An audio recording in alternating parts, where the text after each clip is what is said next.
चला तर तुम्ही पण माझ्यासोबत आज जत्रेला आमच्या अकोल्याच्या उन्हाबद्दल तर कायच सांगू, अगदी करपवूनच टाकतं। ही आहे दिग्रजची जत्रा आणि आमच्या गावापासून अगदी जवळ आहे। मग त्यामुळे नवरोबा अगदी लहानपणापासून या जत्रेत येत होते, त्यामुळे त्यांना या जत्रेचं फार कौतुक आहे।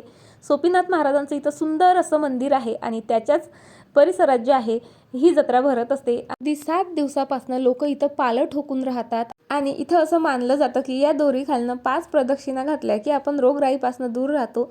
आणि जत्रा म्हटलं की आमच्याकडे रोडग्यांचा बेत हा असतो। मस्त रोडगे, सणसणीत वांग्याची भाजी, वरण भात, मज्जाच येऊन जाते। आणि त्यानंतर फिरायचं असते जत्रेत आणि पूर्ण फॅमिली सोबत असतो आम्ही।